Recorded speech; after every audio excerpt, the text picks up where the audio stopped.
Remember that Hindi movie Dhamal, that aeroplane scene?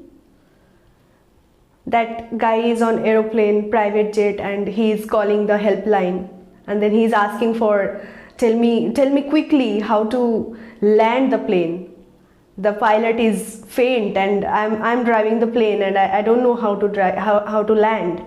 So that moment when he tells him, tell me fast how to land it. So he is telling, अरे भाई जल्दी का काम शैतान का होता है. इंसानों को धैर्य रखना चाहिए. अभी आप अपने आगे देखिए, आपको क्या दिखाई दे रहा है? मौत! नहीं, मौत से पहले आपके सामने एक गोल व्हील है. हाँ है. व्हील के साइड में रेड बटन है. हाँ, दबा दिया. आगे बोलो. नहीं दबाना था.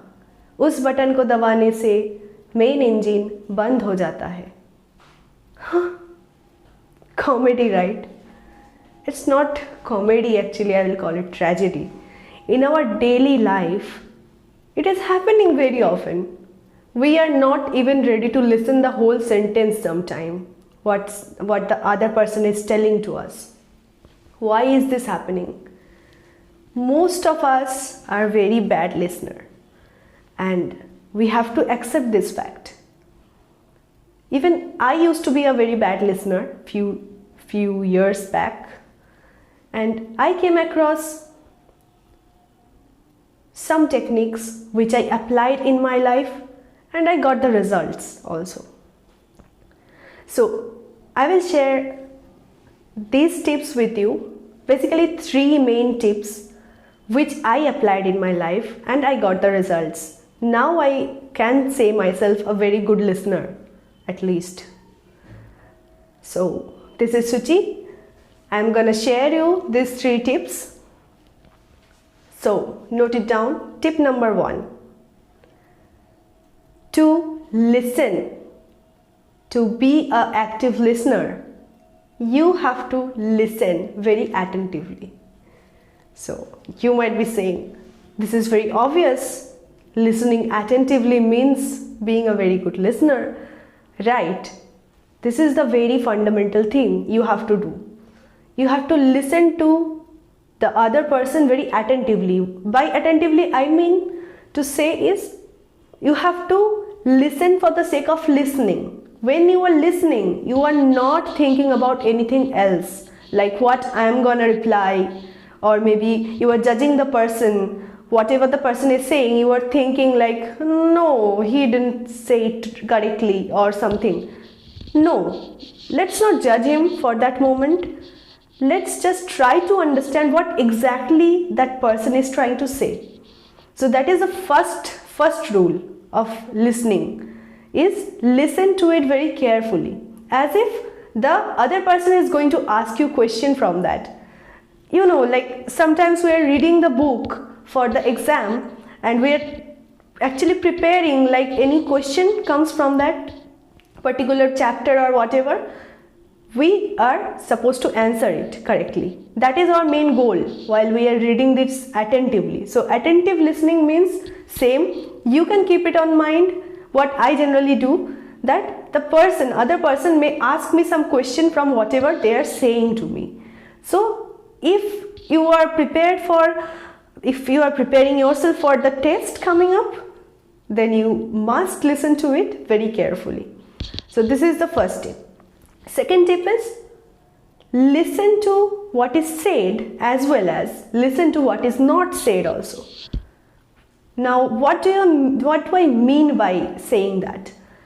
Listening to what is unsaid is not making assumptions, not overthinking about what they are saying. I am talking about observing their emotions. The other person is saying, it might be, he or she might not be talking to you face to face, but in that situation also, if you are on a telephonic conversation, then also you can listen to their emotions. You can observe their emotions by their tonality, by their voice modulation. So you have to be very attentive to those small changes or their voice, their tonality. So you will understand that, okay, this person is feeling sad, or this person is a little bit down, this person is feeling angry, or they are excited. So listening to what is not said is also important. So we have to improve our observation skill to be a very good listener. This is the point number 2. Now the point number 3. The point number 3 is ask meaningful questions. Meaningful questions means whatever is relevant. Don't ask something else, like if I am talking to you related to my appraisal, or I am talking about my promotion, and you are suddenly asking me, what about your red dress? That is not like meaningful here. So ask questions according to the context, and definitely don't ask for the sake of asking. It must be something like you can validate your understanding by asking questions. Like you might be thinking something else, or you might be understanding the thing in incorrect direction, whatever the other person is saying. So in order to understand that context, what they are talking about, what exactly they mean by their words, you have to understand what exactly you are understanding is correct or not, right? So your understanding you can validate by only asking meaningful questions or paraphrasing what they are saying.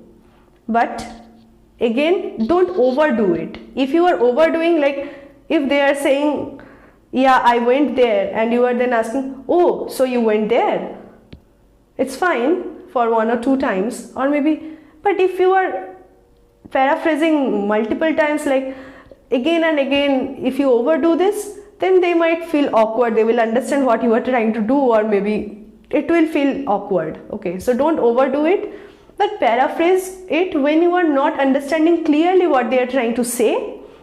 So that time you have to paraphrase it and validate your understanding. This is the point number 3. If you follow these 3 tips, you will be an excellent listener. Trust me.